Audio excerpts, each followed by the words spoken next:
โอเคสบายดีเนาะเมื่อนี้ค่อยจะมาแนะนำการใส่หน้าปกใน YouTube เนาะก็คือเวลาที่เขาอัพคลิปลงใน YouTube แล้วก็ YouTube จะเลือกหน้าปกในคลิปเขา3ปกเนาะแล้วก็ YouTube จะเป็นคนเลือกให้เขาเองเลยแล้วก็เวลาที่ YouTube เลือกให้มันอาจจะบ่งามหรือบ่ถึกใจเขาแล้วก็ผู้ที่จะเข้าไปเบิ่งคลิปของเขาเขาจะบ่มีความสนใจในคลิปของเขาเนาะถึงว่าเขาจะเฮ็ดคลิปดีสำใดแต่ว่าหน้าปกเขา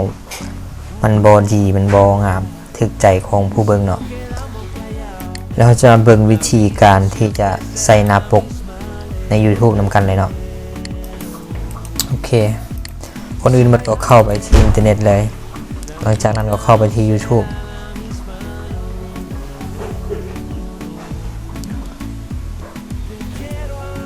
เนาะคือ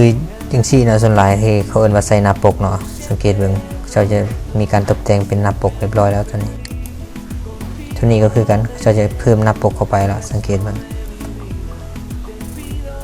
ทีนี้ก็ใส่หน้าปกแล้วตัวนี้โอเคเราจะมาเบิ่งนำกันวิธีการใส่หน้าปกเนาะ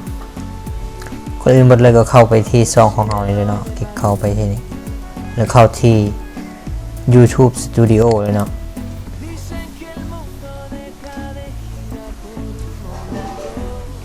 หลังจากนั้นมาเข้าที่วิดีโอโอเคในที่นี้ก็จะเป็นวิดีโอของเราเนาะ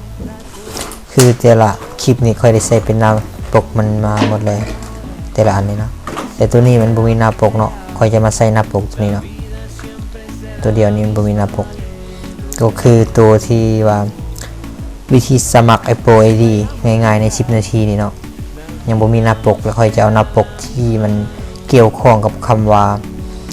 สมัคร Apple ID นี่เนาะต้องให้มันมีหน้าปกที่งามแล้วก็สื่อความหมายของคลิปตัวนี้เพื่อให้คนที่จะเข้าไปเบิ่งคลิปมีความสนใจในคลิปของเราเนาะโอเคสำหรับวิธีการก็คือมาแตะใส่คลิปที่เราต้องการจะใส่หน้าปกนี่เนาะแล้วมาตัวที่รูปโซ่ตัวนี้เลยเนาะตัวแก้ไขนี่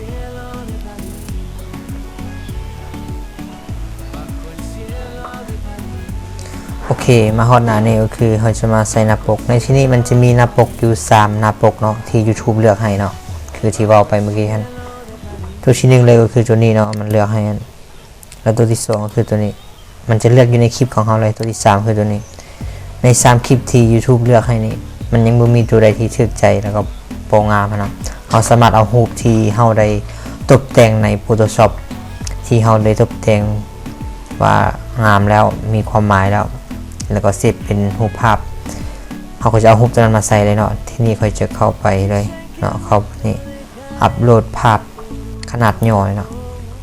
โอเคทีนี้ก็คือรูปที่ค่อยได้สร้างไว้แล้วเนาะรูปหน้าปกต่างๆในที่นี้ก็คือตัว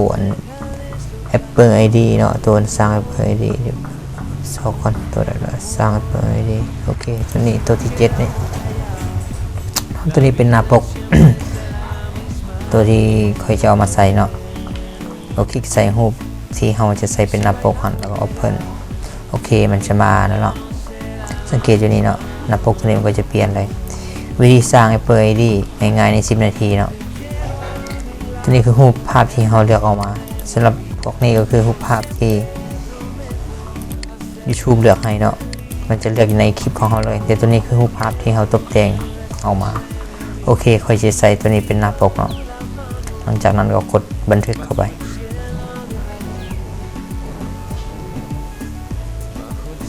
มีแต่รอท่าการบันทึกเนาะโอเคมันจะบอกว่าบันทึกการเปลี่ยนแปลงแล้วคือชื่อว่ามันได้แล้วเนาะเราจะมากดเบิ่งมันได้แท้แล้วเข้าไปคือเก่าเนาะเข้าไปที่ซองเอาโอเคสังเกตเบิ่งเนาะตัวเมื่อกี้ตัว Apple ID เนาะ Apple ID โอเคเนี่ยตัวนี้เนาะวิธีสร้าง Apple ID ง่ายๆใน10นาทีโอเคเพราะว่าเราใส่หน้าปกเป็นที่เรียบร้อยแล้วเนาะสำหรับคลิปนี้